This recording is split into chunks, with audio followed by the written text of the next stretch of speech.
Hi, Tammy. Hey, Nate. Hey, wait a minute. Where are you? Well, I decided this is an off-road podcast, and since I can't just go off-road on a Monday night, I'd at least do it from my workshop.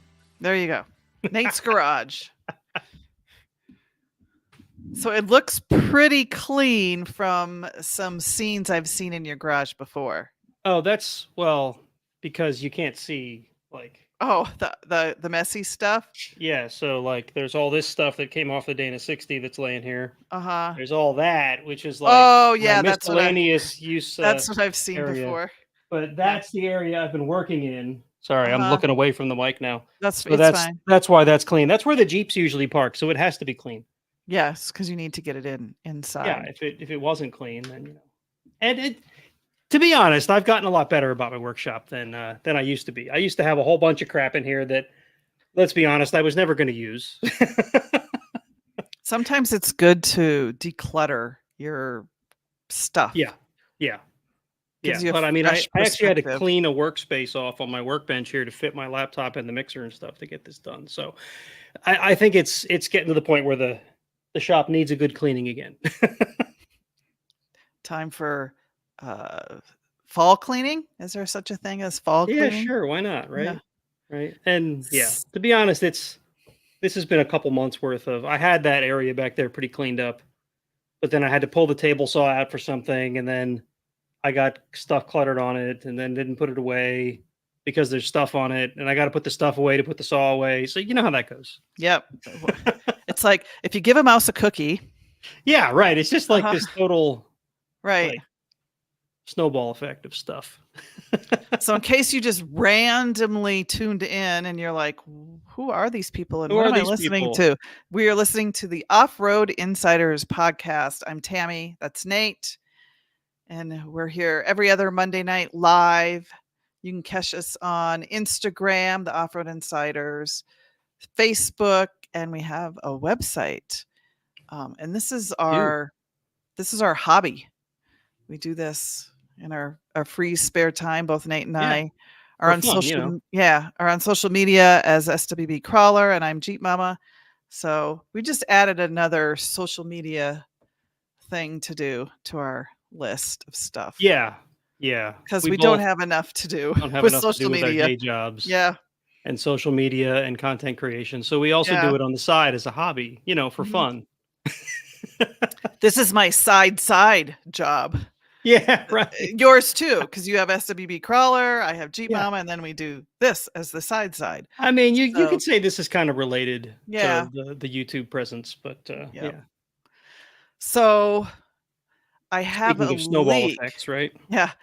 I have a leak in my Jeep. Well, of course you do. You drive a Jeep. Yes. And it's not in the engine.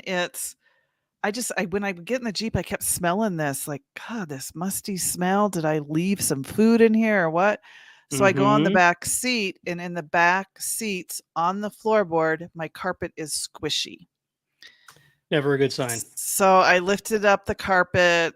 There's not like water in there enough to where if you pulled the drain plugs, it would drain out. It's just wet. And I'm like, what in the world? So I, of course, lifted the carpet up so it dries underneath. And then it went away. And I'm like, huh. And then it rained again and it came back and I couldn't figure out where it was leaking from. So the other day when I was working, I'm like, oh my gosh, it's raining. And I left my windows open. So I ran out there, rolled the windows up. It started hailing and I'm in my Jeep. And I am looking all over for this leak and I could not find it anywhere. Finally, in the driver's side, way in the back, I have a soft top. I could see just a couple of little drips. So the Velcro did not attach. So I'm wondering if water was getting in that way. So it was kind of the Velcro was kind of hanging out on the outside. Oh, okay. So I think water was getting in there, but I don't know for sure, but how does it drip in the back, like the trunk, and get all the way underneath that carpet? Well, the weird thing about leaks is that they travel, right? Yeah, that's what Daniel was saying. The leak could be like a mile away and it'll run down this and across that and over that. And then eventually it'll get to the lowest point and that's where you find the water. And then you're like, what's leaking over here? Right. It's like the roof in your house, right? your the inside of your roof is full of rafters, and those rafters are at a pitch, and the leak's over here, and it'll run down the rafter, and it'll pick up like an electrical wire and run over there and run down that rafter, and before you know it, it's dripping in someplace that's not even exposed to the elements. And you're like, where the hell is this water coming from? And you got to try to trace it all the way back. Vehicles are the same way, but sometimes I think worse. Yeah, so I don't know if that was where the leak was coming from, but we'll see. I mean, there's no water. Whoops. There's no water on the soft top. There was no water on my seats. Nowhere else. Yeah. So that's my new dilemma. We have one in my wife's JKU in the front door. I have a really popular video where I had replaced the door seals on hers. Chrysler, or I guess Fiat now, had released new door seals for the front on the JKU because there's a common leak, like right where the windshield meets the door, like where where the windshield hinge would be, and then the door. There's like this little rubber thing. I don't know what you even call it, grommet, and it's got like this pressed in button in the middle that holds the thing in place. One of those like expanding plastic attachers. And for whatever reason, when water comes down the door, it'll go across where that button is, and it'll come inside, and then it'll run down the inside of your door, and it'll get on your floor on the driver and passenger side. Well, we had leaks on both sides of her Jeep, and I found that Chrysler had released new door seals that have like a new rib on the seal that is supposed to prevent that from happening. And I put those on, and sure enough, it fixed the problem for like, I don't know, a year now. So now her passenger side is leaking again. And it's like, I went out there, I spent probably 2 hours taking the door on and off, adjusting this, bumping that, trying to make sure that the seal's all lined up right. And I cannot figure out why it's still leaking. So I'm sort of at a loss at this point. It's same deal though, right? She's like, boy, my Jeep smells funny. And she happened to notice that the floor on the passenger side was a little wet. Yep. So yeah. But I did find, and I don't want to drag this out too long, I did find a company called, I think they're actually called Jeep Leaks. Oh. Like Jeep Leaks with a Z maybe. I'd have to look up the URL, and I'll put it in the show notes if I can find it. But they make like an extra seal that goes on the body of the Jeep, so that when your door closes, that's your seal on your door mates with this seal, and it has another channel that also runs water away from the inside of the Jeep. So I might get their kit and see if that fixes her Jeep, if I can't figure it out otherwise. But it's like $250. But they say there's seals for all 4 doors. So might be a lot of money. Yeah. It is a lot of money. But if it works, maybe it's worth it. It's worth it, right? Yeah.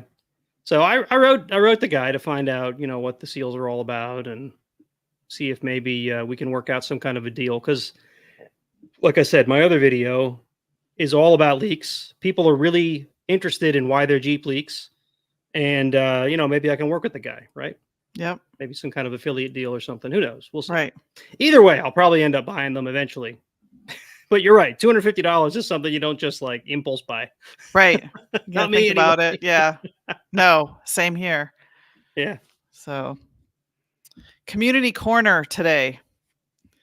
I was at work today, and my boss, Mary, we were talking about stuff, and she brought up the Rebel Rally. We have a common friend who won the first year, Charlene Bauer. Anyway, yeah. So there's a link in our show notes for the Rebel Rally. And what it is it's a race for women, and you have to have a partner.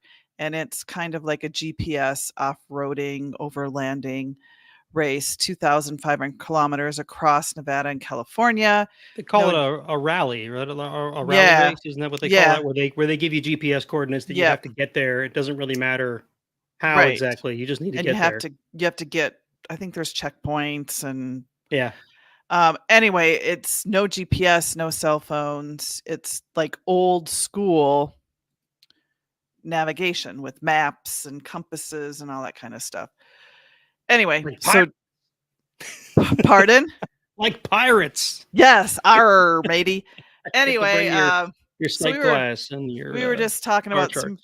some friends. I think Cora has been in it with That would make sense. yeah, gosh, who's she with again? Torque Torque. Masters, Yes, Torque Torque Masters. Locker, something Torque like that. Lockers. Yeah. Anyway, so a friend of mine from years and years ago I knew joined it, but she spent weeks and weeks and weeks and weeks fundraising. Guess how much the entry fee is? Just guess. I've heard it's not cheap. I think I even looked it up once, but I can't remember. Is it over 2,000? Yeah. How much is it? Oh my gosh. $15,600. I definitely wouldn't have broken 10,000 in my guess. No. Can you believe that? $15,000. But where does the money 10 go? Does it go someplace good? I don't know if it's for charity or it's just to pay for them, because they have like Yeah. crews, they have big tents Yeah. for the Yeah. women to sleep in and cooks to feed them food. But still, Any ooh. idea how many people usually participate? I can't remember. I think the first year I want to say there were between 10 and 15 groups. Wow. So, yeah, I'm not sure. I haven't really followed it the past couple of years. I followed it the first 2 years. Does seem like a lot of money. Yeah. But anyway, check them out. Rebelle, REBELLE rally.com. So, yeah. And that's, correct me if I'm wrong, that's made to be geared toward female drivers, correct? Correct. I And forget if you covered that. yes, female drivers. And it's based on one that was in, and I met Jo Marie. Yeah, I met her up at AOAA. She did a navigation class up there with Wheelers LLC, Okay. and Kyle was up there. So she won the one overseas, and gosh, I can't remember where that was. In the desert somewhere overseas. I can't remember. I'll have to look it up. But anyway, she did that worldwide one. So, on to today's main topic. Yeah. You don't want to be that guy. Yeah, right? So I was what does that mean, right? Yeah, don't be that guy. Don't be that guy. You know what that means? I have a couple of examples.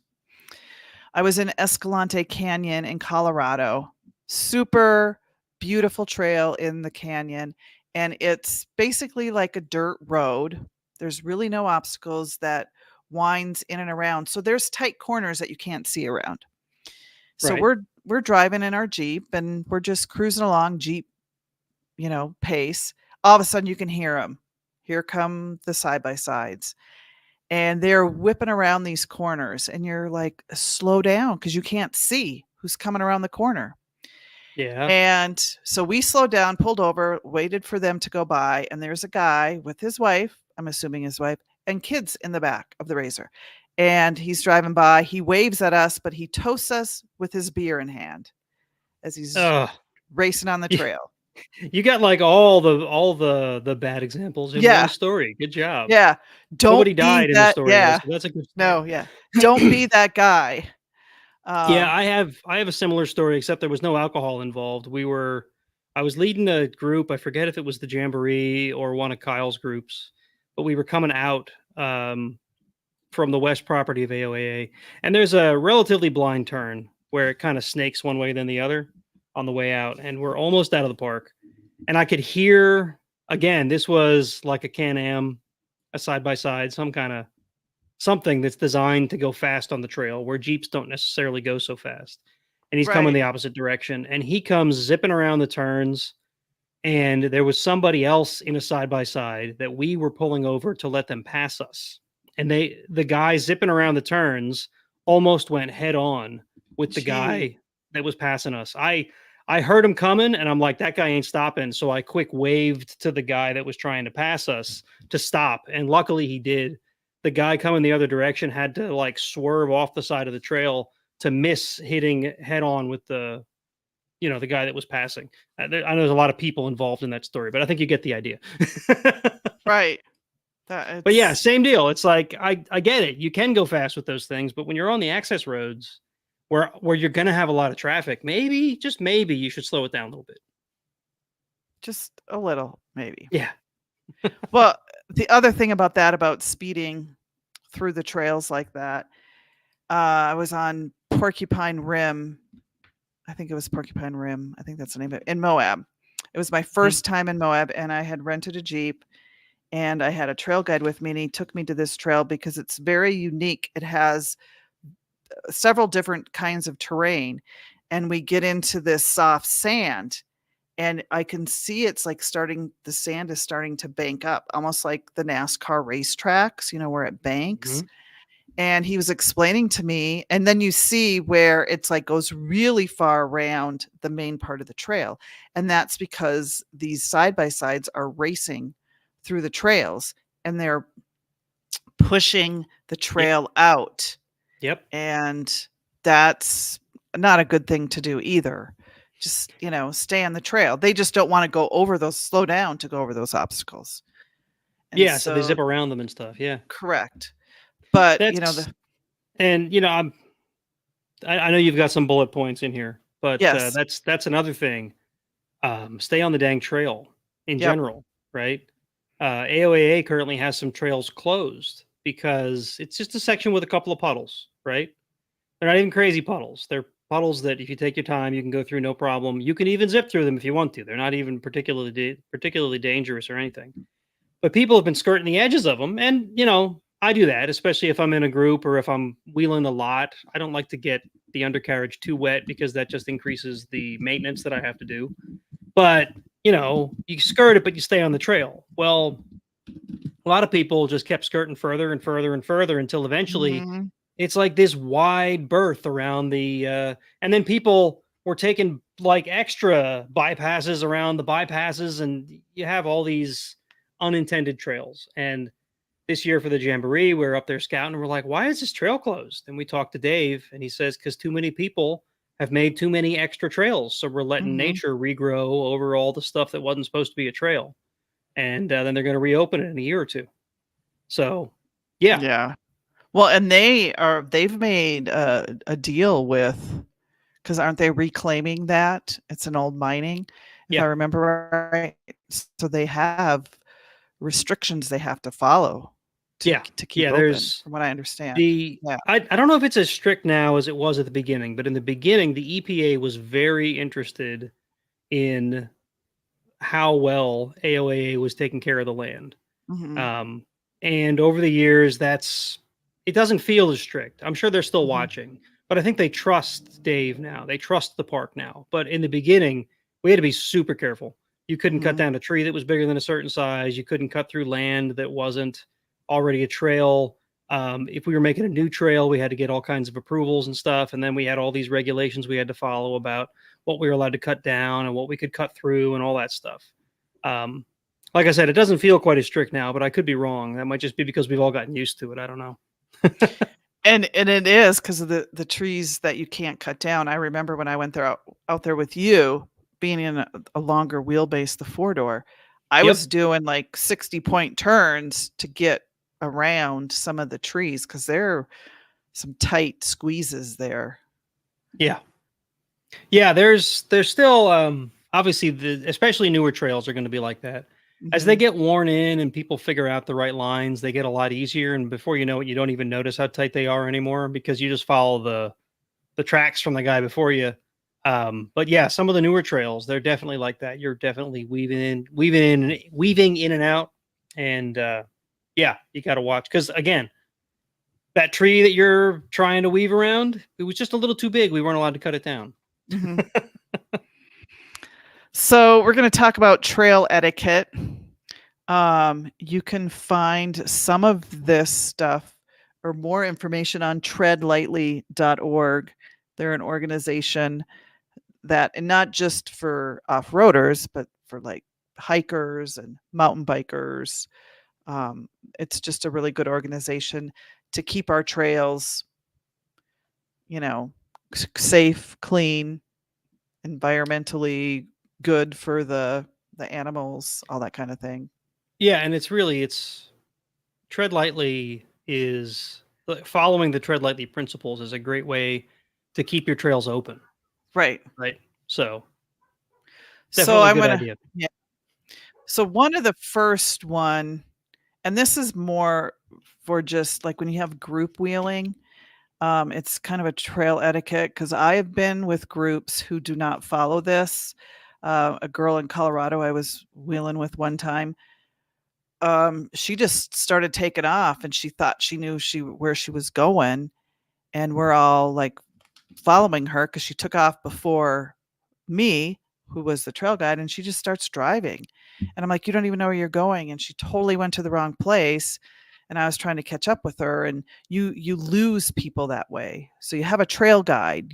You follow that trail guide, Yeah. and you got to keep track of your group when you're off-roading. And it's responsible of all the drivers to keep track of the vehicle behind them.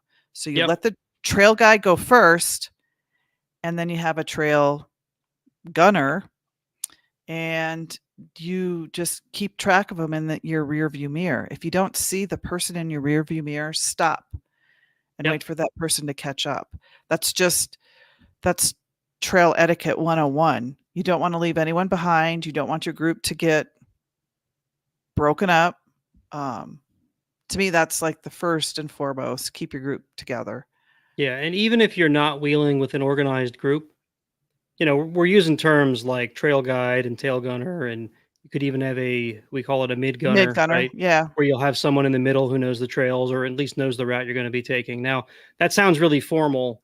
If you're just a bunch of guys out in the woods, just having fun, going out wheeling, you still have a trail It's guide. right. It's still It's whoever's in the front of the group. right.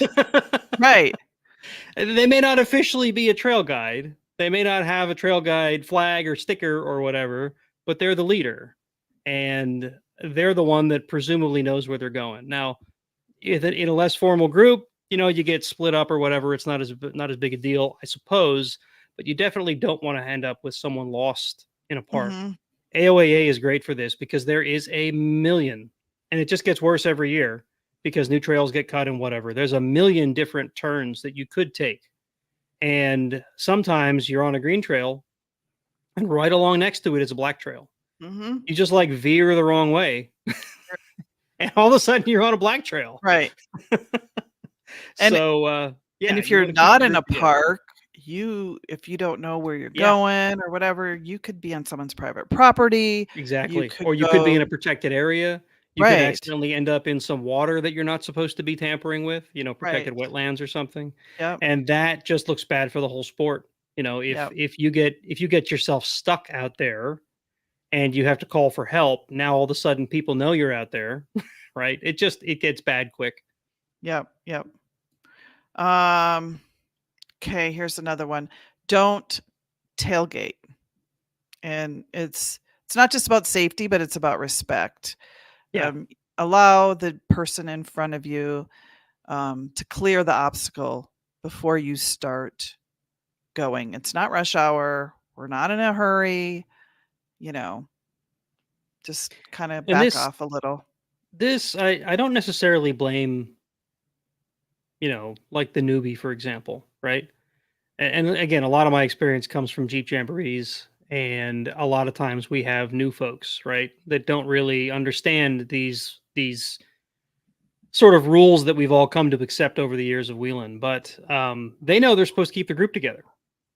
So Right. when they come to a steep hill or an obstacle or a steep downhill or uphill or whatever, where normally courtesy would say you'd give the person in front of you some room, they're conflicted because they think, well, I'm supposed to keep the group together, Right. right? So it's good, especially if you've got a group of newbies, to tell them that before they hit the Correct. obstacle, right? Correct. When I'm guiding for the jamboree, I always get on the radio when we're about to come to any situation that's like that, steep downhill or uphill, for example. I'll just make sure that everybody knows, give the guy in front of you some more room, because if they have to stop and back up, that means you have to stop. Or if they start sliding, they could slide into you, right? Like you want to make sure that everybody knows that kind of stuff. Yeah. Um, And speaking of uphills and down and inclines and declines, I always forget, like, if someone's coming at you and you're going up the hill, who do the people at the top stop? People at the bottom stop? It's always like I struggle with that. And You're if right. I'm I'm trying to remember what the right one is now and too I that you said it. and It's I think it's uphill traffic takes yeah, that's precedent. what I was gonna think. Uphill Yeah. gets right of way because Yes. downhill doesn't have as much trouble getting started Right. again. And because So momentum is key. So if you yeah. see someone coming up, stop and let them come up, because you don't want them to lose their momentum. Yielding to the uphill jeeps is not just courteous; it's critical because they might not they might need that momentum to keep going. Yeah, and anyone who's ever been on a even mildly loose, steep enough incline, they know how important it is to keep moving. You Right. stop, and then if your wheels start to spin, you're kind of done. Yeah, you are. You might be able to back up to the point where you can get to something more solid, but you might be backing all the Mhm. way to the bottom. And So, yeah, we talked about speed. Um, don't need to speed. We're not in a yeah, hurry. We're not yeah. trying to get to work. We're Some parks have a posted speed speed limit limit. Yep. on at least on the access roads, because on the more difficult trails, I mean, you're never going to need a speed limit because it's unrealistic that you're going to go fast. Mhm. But on the access roads, AOAA, and it's like 15 Yeah. miles per hour at AOAA. 15 miles per hour when you're on a paved road feels really slow. When you're in a Jeep on a Oh, bumpy dirt yeah. road, 15 feels fast. Yes. Especially when you've been, like, slow crawling over the Yeah, rocks, and all of a yeah. sudden you're like, "Woo." But in like a UTV, 15 probably still feels slow because those things have a suspension that eats up all those bumps. In fact, a sufficiently built suspension on a Jeep will do the same thing. When I was out at AOAA with the guys from the Jeep cast, Gary, and I'm not going to tell you which one, but Gary has that Ultra 4 built Mhm. JKU. He's got coilovers in that thing, and it just eats up those bumps. I was riding with him the one day we were out there, and it's amazing how much smoother the suspension in that was compared to even a coil sprung Jeep, the JK or the TJ. It's pretty crazy. So I guess that applies to coilover built vehicles as well, Right. even if you're not a side by side. But it's easy to go fast, but you should try to be courteous. And another thing, come prepared. You should at least have the basics of recovery gear, like a toe Yeah. strap, some tools. You don't have to have everything, but you can't always count on your buddies, your friends to take care of everything. Extra water, Yep. um, spares. You should definitely have a spare tire Any with you. uh Any special anything that your Jeep needs, you should have Mhm. with you, whether that's Right. fluids, whether it's tools you need for, that cool mod that you did that sometimes comes loose or Mhm. whatever, right? Anything that your Jeep specifically needs, you want to make dang sure you've got. Or locking lug nuts. If you need a special Oh, key for yeah. your lug nut, that's a big deal. Because changing a tire on the trail is definitely not uncommon. And the number of times I've done that where the person I'm helping is like, I don't know where the key is, and then they have to search around their Jeep for 20 minutes trying to find where they put it, and it's Right. always in the glove box. Remember that. Check there Right. first. I But I I used to have them, and it was in my center console, but yeah, I don't do that anymore. yeah. I don't do So, that. well, the center console locks at least, so you can put it in Yes. there and lock it. Yeah. I guess the glove box does too, Yeah, it but does. I don't bother with locking ones No, anymore. I don't. It's like, no one's gonna steal, knock on wood. No one's Yeah, gonna right. steal Yeah. my 35s. Tammy's gonna come out to her Jeep tomorrow. It's gonna be I know. unblocked. They were like, "No!" I cursed myself. Um, let's see. I have here, embrace the spirit of assistance. Mhm. Um, this is like our off-road community. That's what we do. We help each other. It's a community where just because they're not in your group and you see someone stuck, we all go and help them. I've done this so many times. All the time. Yeah, where sometimes my recovery gear and tools, um, are used more for other people than myself. The number of times I've expended one of my spares because somebody else needed it. Right. I don't, and again, it should knock on wood. I don't really break that often on the trail. One, because a lot of the trails I'm doing are easier trails because I'm guiding.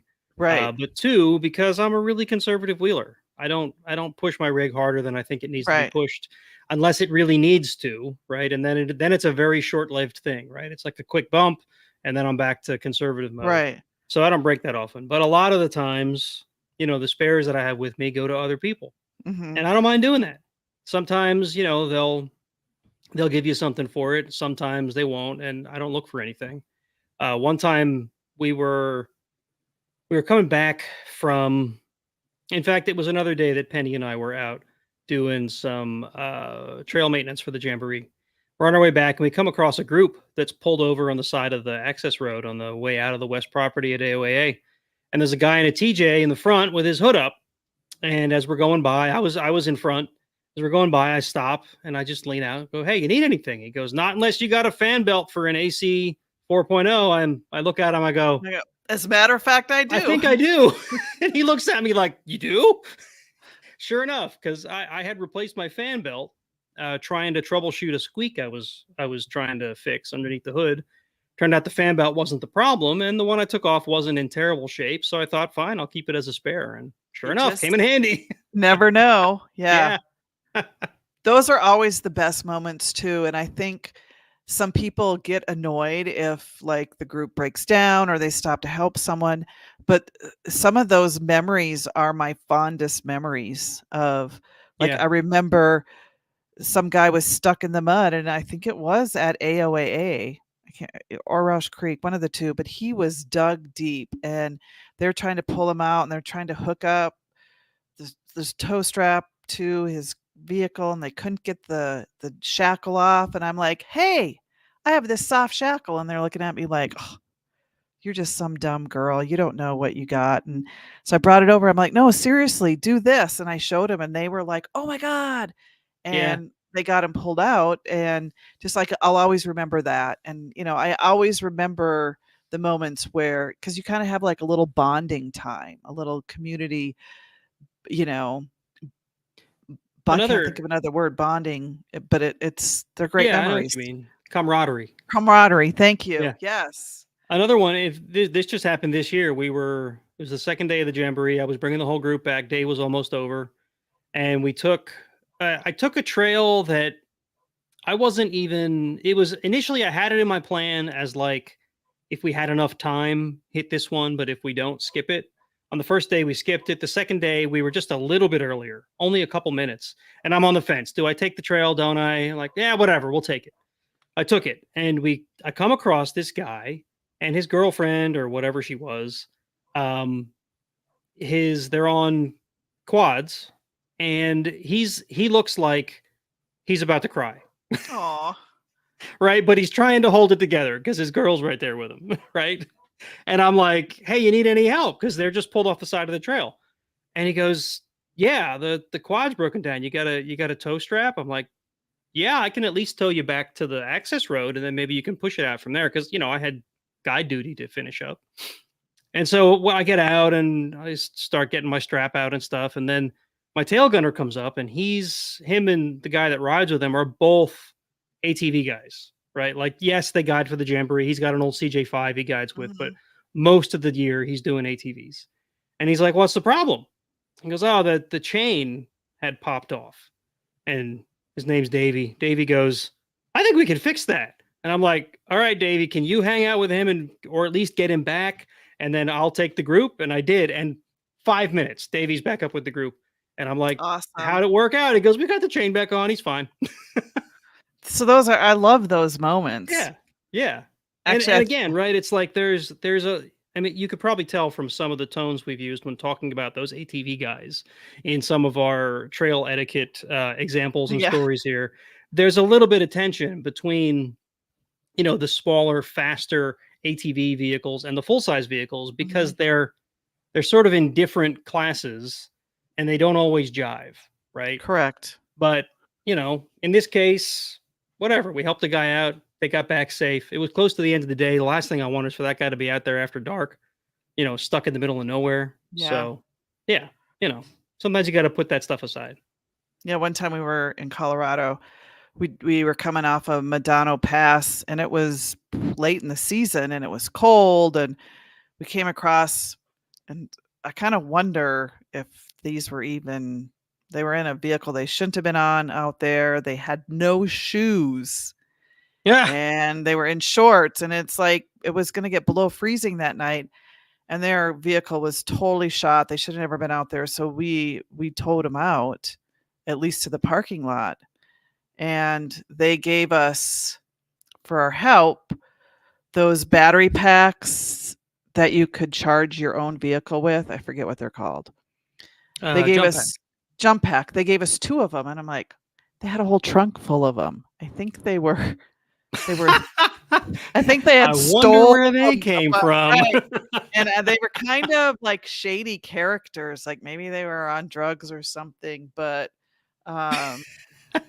yeah, that was but anyway, they would have died out there. They would have frozen to death, I know, and they didn't have shoes.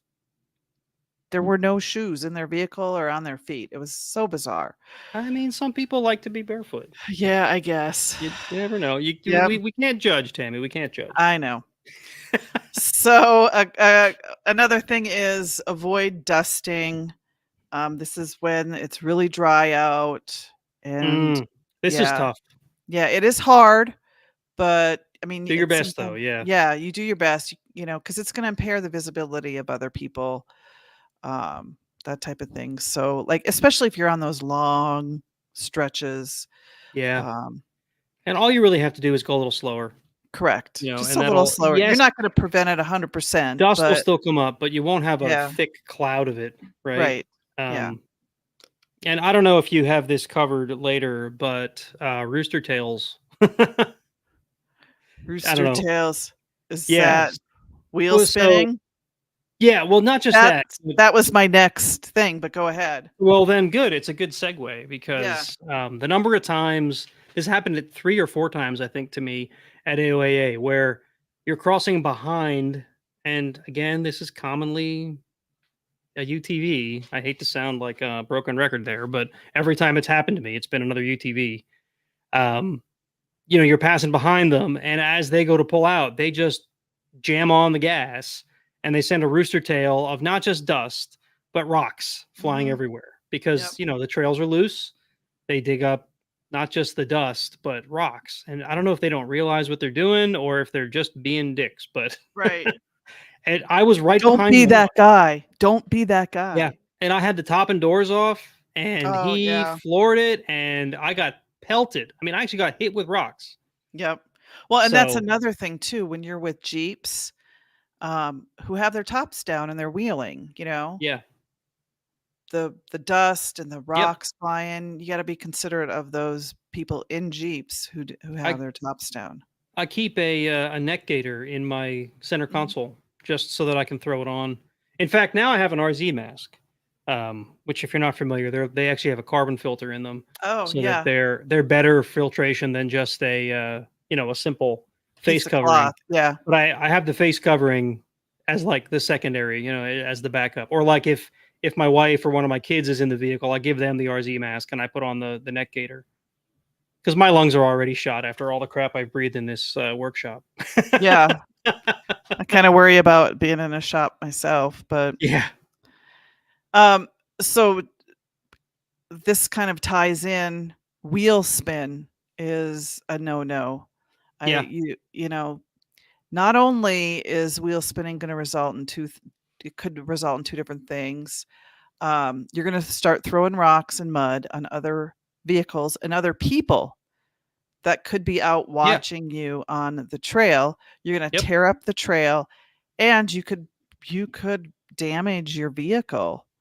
And usually, typically, wheel spin is needed because of driver error or having the wrong equipment. Yeah. You picked the wrong line. It's like you see Ultra 4 or some other competition where they're using wheel spin to get over an obstacle faster or an obstacle that maybe they couldn't crawl over. Mhm. because some chaos will sometimes get you places that maybe normal driving wouldn't. And I'm not gonna slight Ultra 4 for that because that's a competition, right? Correct. For normal day of wheeling, if you It's can't get not up meas it, if you can't crawl up it, if you can't drive up it, if you can't turn on your lockers and get up it, if all of the normal things won't let you get up that obstacle, excessive wheel spin is not the answer. correct. A Correct. little bit of spin happens. You're Right. gonna Oh, you're yeah. gonna lose traction. You're gonna spin your tires. But these cases where you see someone flooring it to get up a near vertical rock face or something, and wheels are spinning all over the place. I don't know. It doesn't feel like wheeling to me. That's not technical wheeling. That's like point and pray wheeling. Right. Which that's not a good thing. And it tears things up. It tears up the Yeah. trail. You're right. And It could kick things up at people. Now, obviously, people can be cautious and stand out of the way. But the number of times I've seen that result in broken parts or rollovers or running into a tree, mhm. is it really worth it to get up that thing? I Mhm. don't know. Now Um, there is a video of me at AOAA with the Jeepcast guys, me trying to get up a hill that was like I'd get a couple of feet and then the wheels would spin and I'd have to back off a couple more feet and then they'd spin and that needed a little more wheel spin. But I was halfway up the hill already and I couldn't really back down, right? So I guess what I'm saying is there's probably cases where maybe it's acceptable, but it shouldn't be your go-to. correct. I mean, there's times when you do need it, but then there's some people are a little excessive. Yeah. And when you see it, you know it. You see it a lot today, Yeah. especially in YouTube videos and whatnot. Yeah. And it's a style of wheeling that I've never really understood because it just feels like a great way to break stuff. Right. Um, so rock stacking. There's, you know, you can go I'm both ways on I'm this. always on the fence for this one. Yeah. Sometimes you have to get people through the Yeah, obstacle. I've And it over the just years I've had plenty of rocks stacked for me, and I have stacked plenty of rocks for other yeah, people. Um, I as long as you're not totally changing yeah, the whole you you could probably apply similar logic to the wheel spin thing. correct. Sometimes one or two rocks in the right place are all the difference you need, right? Turning a black trail into a paved highway because you filled in all the voids with all the rocks you could Correct. find, probably a little too Correct. much. You shouldn't be on that Correct. trail if you need that many rocks stacked. Correct. Correct. Um, so that's like another, fine line where you gotta, just be objective and just be sensible. Yeah, or Um, or the alternative is stack all the rocks you want, take them back out when you're done. right. Right. If you got someone who's just like maybe it was a bad choice, maybe it wasn't, but the only way you're going to get them out of there is by building them a highway, build them the highway. Just take it apart when you're done. Right. In fact, some parks I've heard have rules that say you have to do that. If you stack a Right. rock, you've got to put it back when Put it you're done. back. Right. I've never been in one, but I don't think AOA has that rule. I If they don't do, I I don't don't know it. recall, Maybe I yeah. should find out. Um, just a few other little tips. You can watch the vehicle ahead of you. If it's like the same type of vehicle, the same lift, this can help you pick lines to negotiate the trail, a rough Mhm. spot. You can see where their rear differential is, um, and that might help you. Another things that I don't think these are just kind of little tips to help you from like really tearing up the trail. I don't see a lot of people doing this is if you're in a situation and you're unsure, or if you've been stopped waiting for that person in front of you to go and you're like, oh, I forgot what was in front of me. It's Mhm. totally okay to get out and Yeah. look around your Jeep or your whatever vehicle you're in.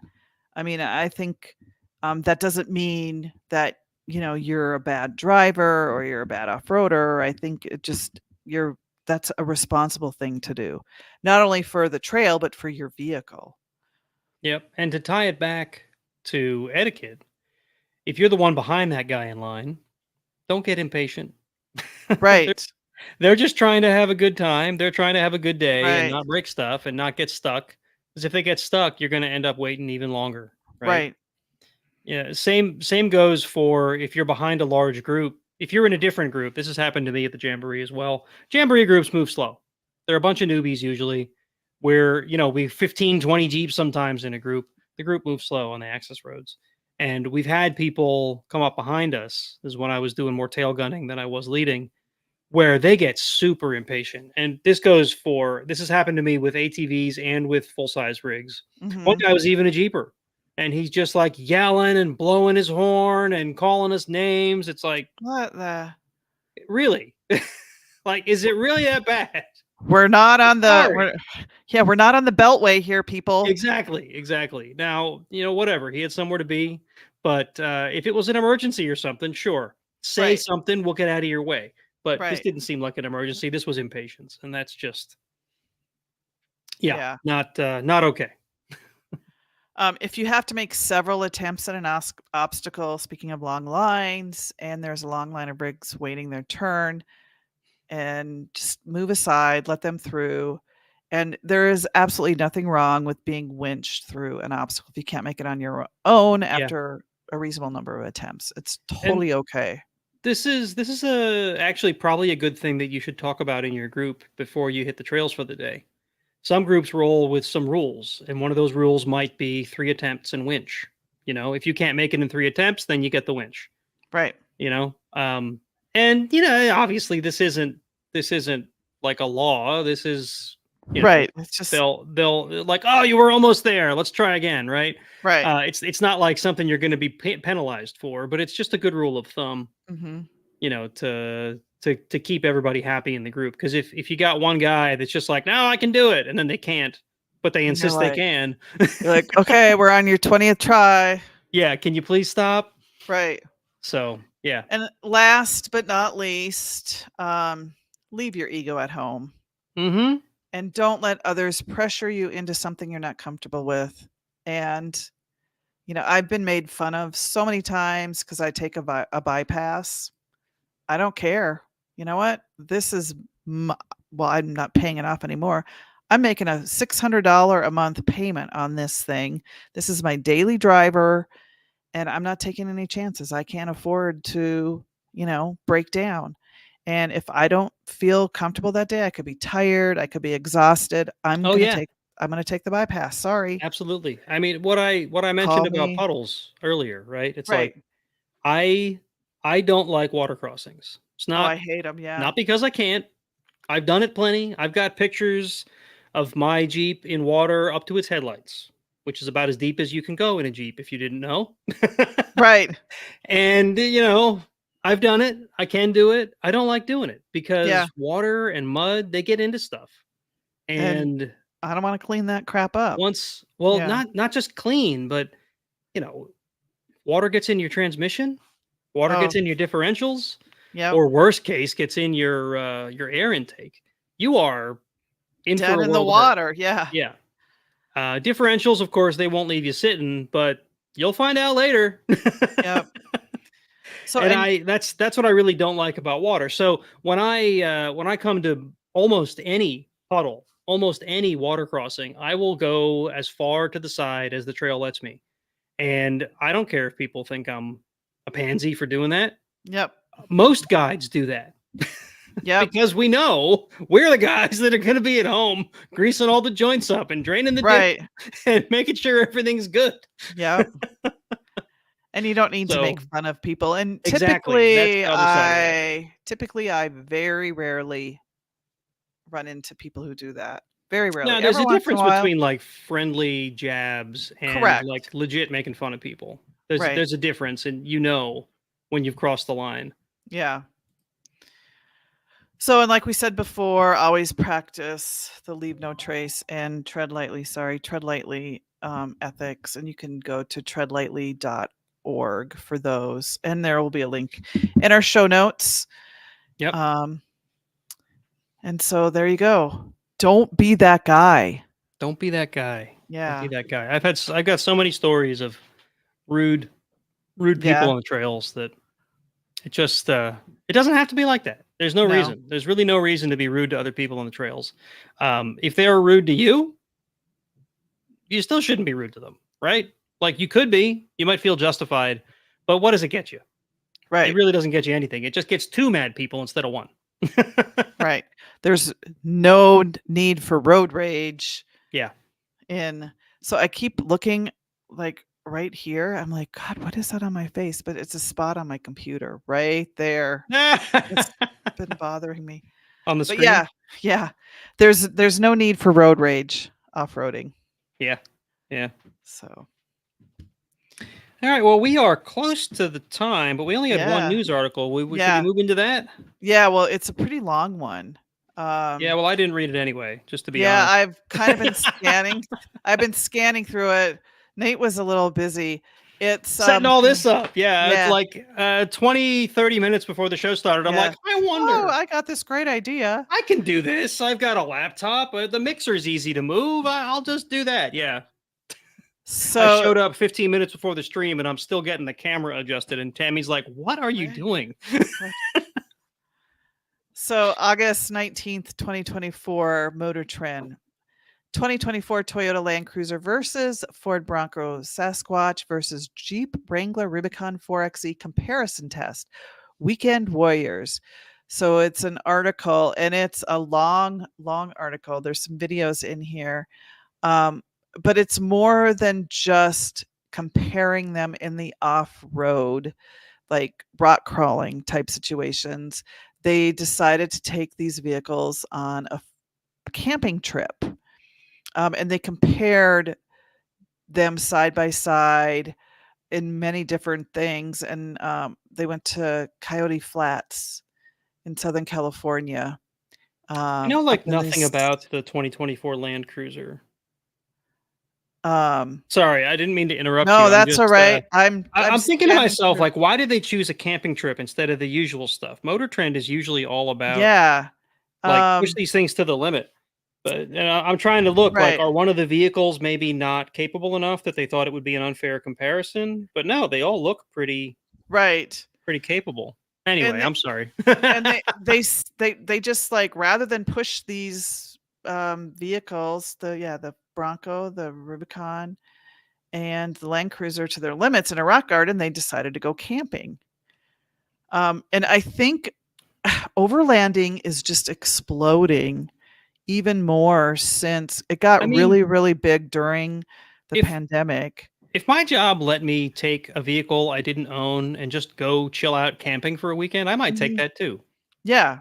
I'm like, hey, we can get the company to pay for We this. can get the company to let us go camping. Right.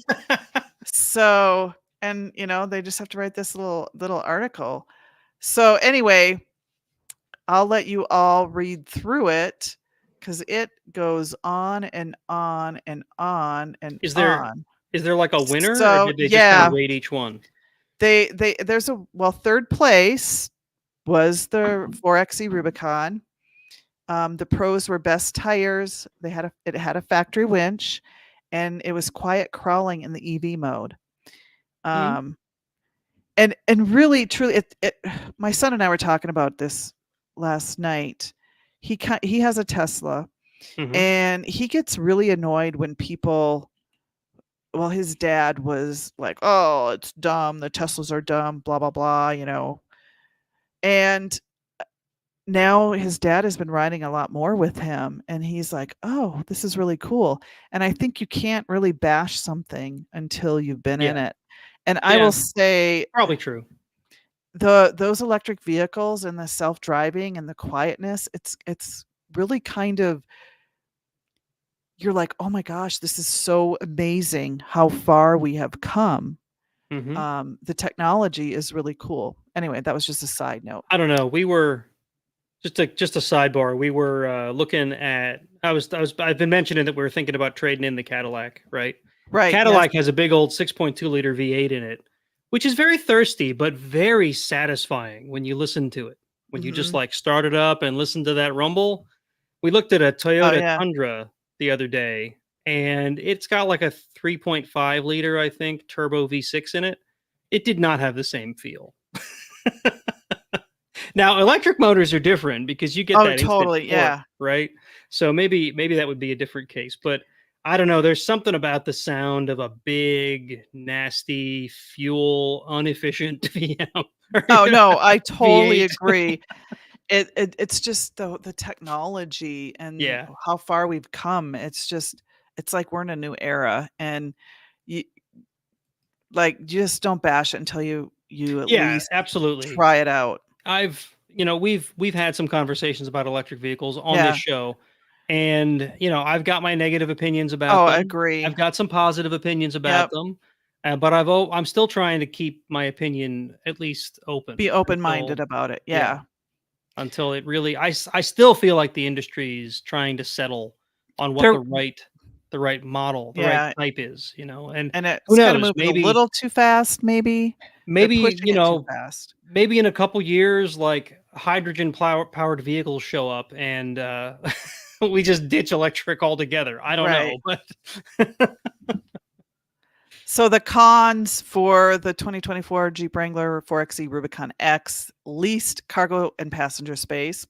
Kind of figured that one out. Worst yeah, ride and expert-only eh, controls.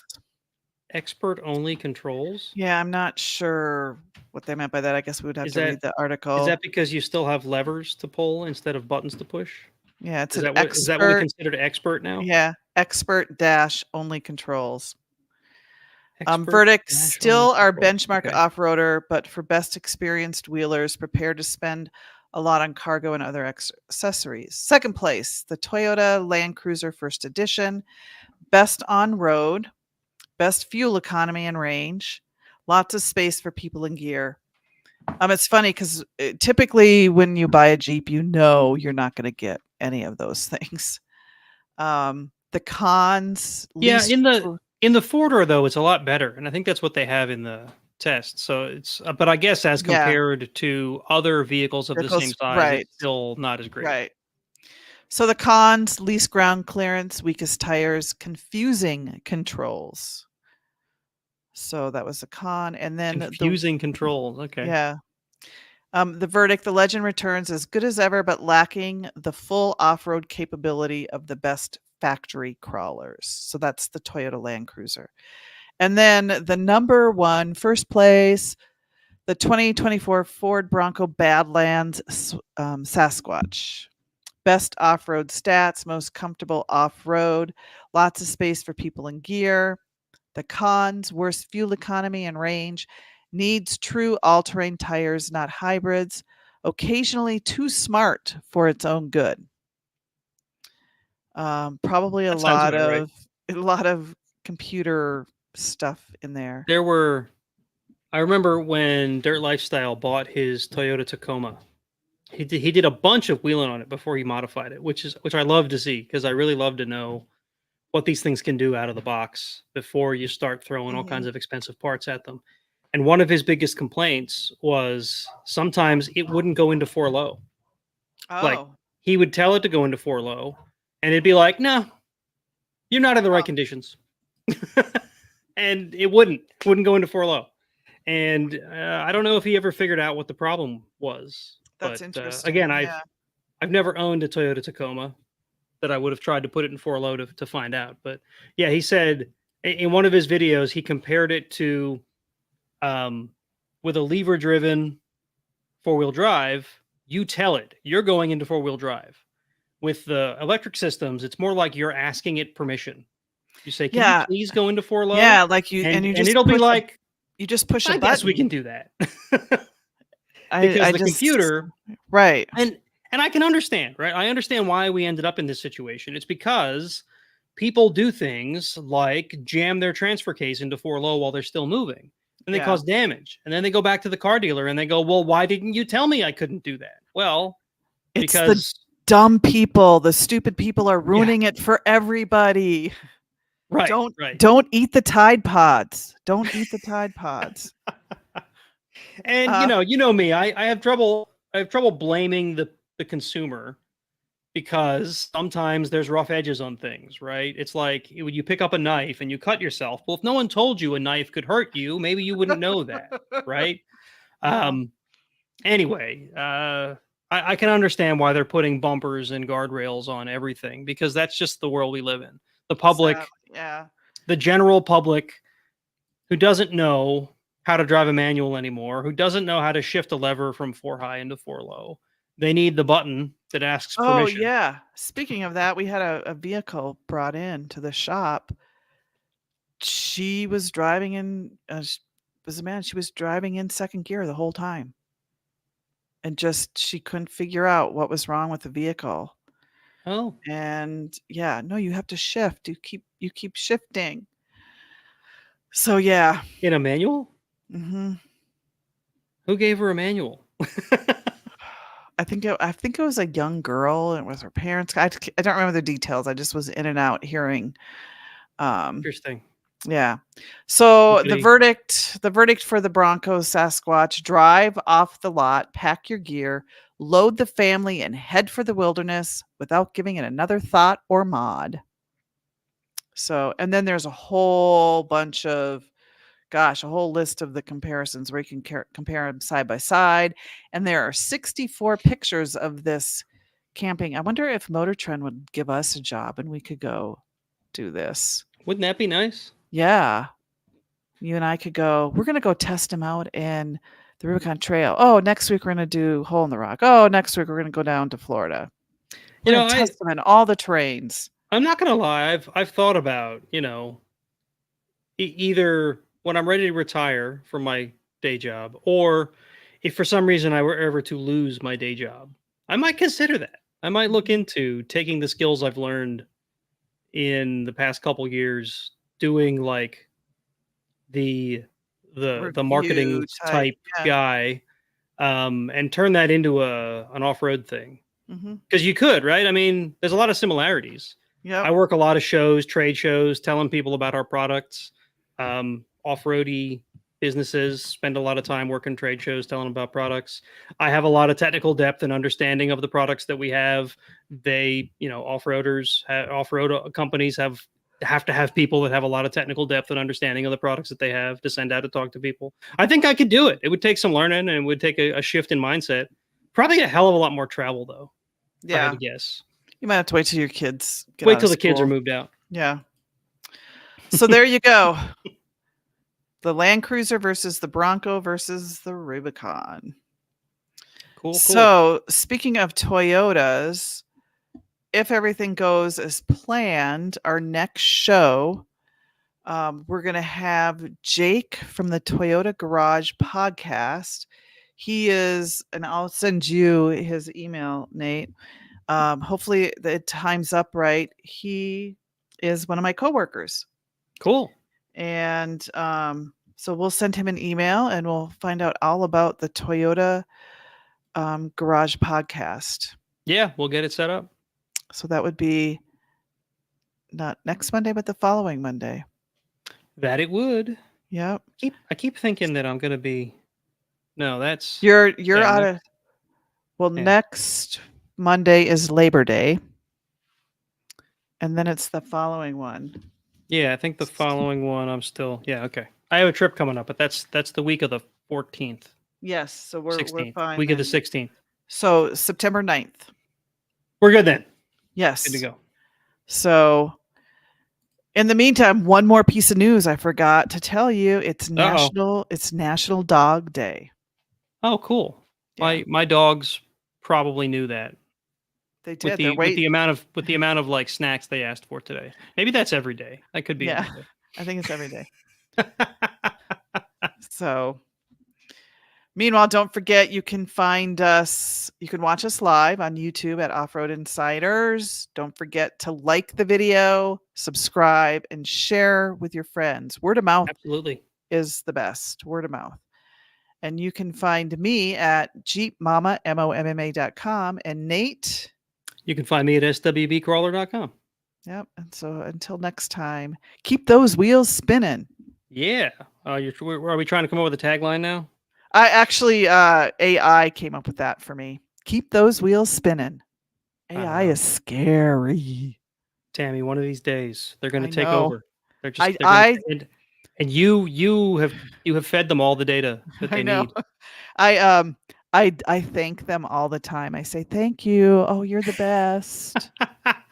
You're So- thinking that when they take over, then they'll remember that you were the polite human? Yes. That one said thank you. I don't know. Let's not turn We're her not into a gonna battery. yeah, we're not gonna kill her. All right, folks. This has been a fun episode. And remember, don't be that guy on the trail. And we'll catch you in the next one.